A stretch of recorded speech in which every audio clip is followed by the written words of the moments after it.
নমস্কার বন্ধুরা, আজকে আমরা আছি মিলন মোড়, রায়দিঘি মিলন মোড়, তাই তো? হ্যাঁ। রায়দিঘি মিলন মোড়, মিলন মোড় ফেরিঘাটের ব্রিজের পাশেই পুরো। এখানে দেখতে পাচ্ছেন বেশ কিছু পন্ড আছে। তো আমরা এই একটা পন্ডে এখানে আমরা বাগদা কালচার করাচ্ছি। বিগত আজ 30 থেকে 45 দিন বয়স হয়ে গেছে এই জায়গাটা। আপনাদের এর আগে ভিডিওটা দেখাতে পারিনি, ভিডিও করা হয়নি, যেহেতু আমরা এসেছিলাম কিন্তু ভিডিও করা হয়নি, সেই পরিস্থিতি হয়ে ওঠেনি। তো আজকে আমরা এই জায়গার রেজাল্টটা আপনাদের কাছে তুলে ধরবো। সেটা হচ্ছে আজ 45 দিন মাছের বয়স, সেই মাছটা কেমন হয়েছে, কি হয়েছে, সব কিছু আপনাদের সঙ্গে তুলে ধরবো। তো যারা নতুন ভিজিট করছেন আমাদের চ্যানেলে, তারা অবশ্যই আমাদের চ্যানেলটি সাবস্ক্রাইব করবেন এবং আমাদের পাশে থাকবেন। তো আজকের এই যে বাগদা কালচার কতটা ছাড়া হয়েছিল, কতটা জায়গায়, সেটা আপনাদের সঙ্গে তুলে ধরবো। তো তার আগে একটু মাছটা দেখিয়ে দিই আপনাদেরকে। এখানে দেখতে পাচ্ছেন বাগদা কয়েকটা উঠেছে আমাদের চেক নেটে। তো বাগদার সাইজ যেগুলো আছে সেটা হচ্ছে এই যে, এটা 45 দিনের মাছ। আপনারা দেখতে পাচ্ছেন 45 দিনের মাছ, মাছ সব লাফাচ্ছে। 45 দিনের মাছ এটা। তো মাছটা দেখতে পাচ্ছেন। তো এখানে ফিডিংটা একটু কম হচ্ছে, ফিডিংটা বাড়াতে হবে। তো সেই দেখভাল ট্রিটমেন্টের জন্যই আমাদের এখানে আসা। তো এখানে 1 বিঘা জায়গার উপরে আমরা 30,000 মাছ বাগদা এখানে ছাড়া হয়েছিল।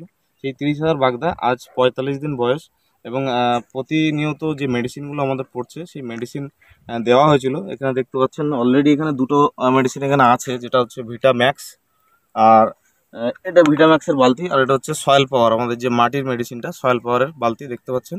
তো এখানে কিন্তু সমস্ত মেডিসিন আমাদের ইউজ হচ্ছে কম বেশি করে। তো এইটা আজ 45 দিন বয়স। এই মাছটা আমরা 2 মাসে চেষ্টা করব মার্কেটে তোলার জন্য। 2 মাসে মানে 60 দিন বয়সে, 65 দিন বয়স থেকে আমরা তোলার জন্য চেষ্টা করব। যেটা হ্যাচারি মাছ, দেশি মাছও ছাড়া আছে, সেগুলো সাইজে আপনাদের 1 কিলো 2 কিলো করে হয়েছে সবে, ওটা কম বেশি আপ ডাউনে ছাড়া ছিল।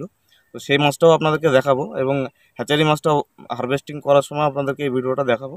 তো তার আগে চলুন পুকুরগুলো একবার দেখিয়ে দিই, এখানে কটা পুকুর আছে। এই পুকুরগুলো দেখতে পাচ্ছেন, এখানে সমস্ত পুকুরগুলো করা হয়নি, এখানে যে কটা পুকুর আছে 4টে মতো।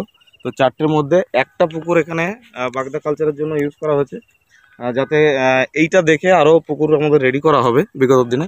তো সেই পুকুরগুলো আরও তৈরি হবে যখন, সেইগুলো ভিডিও আপনাদেরকে দেখাবো। আজকের যে ভিডিওটা হচ্ছে আপনাদেরকে মেন উদ্দেশ্য সেটা হচ্ছে এই বাগদা চাষ যেটা হয়েছে এটা আপনাদের সামনে তুলে ধরা এবং রেজাল্ট তো আপনাদেরকে দেখালাম। মাছের যে রেজাল্টটা 45 দিনের মাছ, তো মাছটা গ্রোথ ঠিক আছে কি বেড়েছে কি কমেছে সেটা আপনারা কমেন্টে অবশ্যই জানাবেন। তার আগে চলুন আমরা একটু কাকার থেকে একটু জেনে নেবো যে মাছের গ্রোথ বা রেজাল্ট কেমন হয়। আপনার মাছের রেজাল্ট কেমন বুঝছেন সেটা একটু বলুন। মাছের রেজাল্ট প্রথম করছি, ভালোই হয়েছে মনে হচ্ছে। মানে যেরকম ছেড়েছিলাম তার তো অনেকটাই বেড়েছে। অনেকটাই বেড়েছে। অনেকটাই বেড়েছে। আচ্ছা, আমাদের মেডিসিন সমস্তটাই ইউজ হচ্ছে তো? সিএইচএ একদম আপনারা যেভাবে বলছে সেভাবে আপনি গাইড মেনে ফলো করে কাজ করছেন। তো কেমন মনে হচ্ছে, মানে সাকসেস ভালোই করাতে পারবো? হ্যাঁ, মানে আপাতত যতদিন হচ্ছে মোটামুটি ঠিক আছে, স্যাটিসফাইড আছে। তো চাষিদের উদ্দেশ্যে একটাই কথা বলবো, আপনারা যারা আমাদের মেডিসিন দিয়ে কাজ করছেন, তারা প্রতিনিয়ত যারা আমাদের মেডিসিন ব্যবহার করছেন তারা তো জানেনই। আর যারা নতুন চাষি আমাদের সঙ্গে আসতে চাইছেন বা জুড়তে চাইছেন, অবশ্যই আমাদের মেডিসিনটা একটা হলেও ইউজ করুন, যে কোনো পারপাসে ইউজ করুন। সেই মেডিসিনটা আপনারা ইউজ করলেই বুঝতে পারবেন যে মেডিসিনের কাজটা কী আছে। এবং এই মেডিসিন ইউজ করার পরে আপনারা পদ্ধতিগতভাবে যখন চাষ শুরু করবেন, পরপর মেডিসিনগুলো ইউজ করবেন, তো মেডিসিনের গুরুত্ব আপনি বুঝতে পারবেন। এবং ফুললি অর্গানিক এবং 100% অর্গানিক, পিওর অর্গানিক মেডিসিন আমাদের টোটাল আইএমসি এবং চিংড়ি মাছের সমস্ত মেডিসিন আমাদের কাছে অ্যাভেলেবেল আছে। তো আপনারা যদি যোগাযোগ করতে চান, ডেসক্রিপশনে মোবাইল নাম্বার দেওয়া আছে আর স্ক্রিনে মোবাইল নাম্বার দেওয়া আছে, আপনারা যোগাযোগ করতে পারেন। তো আজকে ভিডিওটা এই পর্যন্তই বন্ধুরা, নমস্কার।